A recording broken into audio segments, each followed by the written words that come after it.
అందరికీ నమస్కారం అండి. అందరూ ఎలా ఉన్నారు? బాగున్నారా? రాహుకాల పూజలో చూపించా కదండి దీపాలు ఎలా వెలిగించాలి అనేది.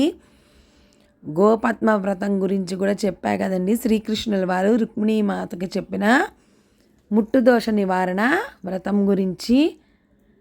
5వ రోజు అండి, ఏం లేదు, బహిష్టైన 5వ రోజు ఆడవారు గోశాలకు వెళ్ళి గోమాతకి పసుపు కుంకుమతో పూజ చేసి తల్లి పాదాలకి దండం పెట్టి అక్షింతలు వేసి వస్తే గోముట్టు దోషం అనేది తొలగిద్దండి.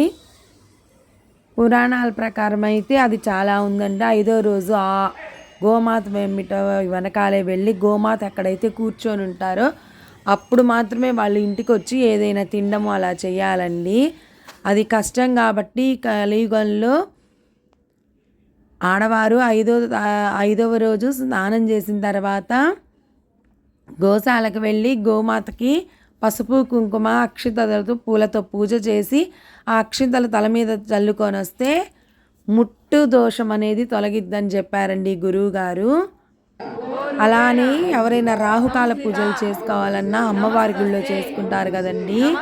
మంగళవారము, శుక్రవారము, ఆదివారము. మంగళవారము, శుక్రవారము, ఆదివారం. మంగళవారం అయితే మధ్యాహ్నము, శుక్రవారం అయితే ఉదయం అండి, ఆదివారం అయితే సాయంత్రం పూట ఉండిద్దండి. అలా చేసుకునే వాళ్ళు ఎవరైనా సరే ఎప్పుడైనా చేసుకోవచ్చు అంటండి. వారానికి ఒకసారి అయినా ఖచ్చితంగా అనేది మంగళవారం కానీ, శుక్రవారం కానీ, ఆదివారం కానీ నిమ్మతొనల దీపం వెలిగిస్తే మంచిదంటండి. వాళ్ళకి కనీసం వారంలో కాకుండా నెలకు ఒక్కసారైనా చేసుకోమన్నారు. ఏదో ఒక వారం వీలుని కల్పించుకొని గురువుగారు. ఈ పాప చాలా చక్కగా అమ్మవారి పాటకి నృత్యం చేసిందండి. చాలా బాగా చేసింది పాప.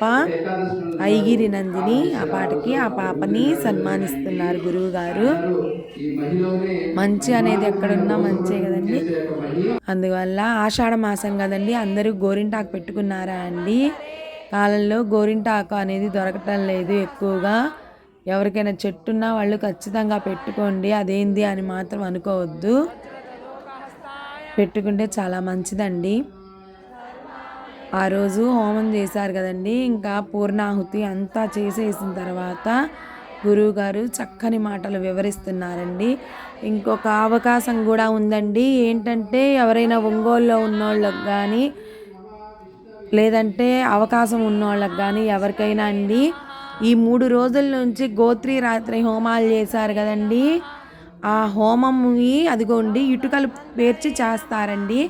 ఆ ఇటుకలు అనేవి మామూలుగా సిటీస్లో కానీ ఎక్కడైనా పెద్ద పెద్ద హోమాలు చేసినప్పుడు కూడా వాళ్ళు తీస్తుంటారండి. అది చాలా ఖర్చుతో కూడుకున్నది. గురువుగారు 5,000 అట్లా తీసుకుంటారు అవసరమైన వాళ్ళు అన్నారు. కానీ మనకి ఇక్కడ ఒంగోలులో గోశాలలో 521 రూపాయలు ఇస్తే గోమాత అది నివేదిస్తారండి. కేవలం 521 రూపాయలు. కానీ మనము మన పేరు చెప్పి రసీదు పొందినట్లయితే హోమానికి పేర్చిన ఇటుకని ఇస్తారంటండి. అవకాశం ఉన్నవాళ్ళు అదృష్టం ఉన్నవాళ్ళు తీసుకోవచ్చండి. ఇది ఎందుకు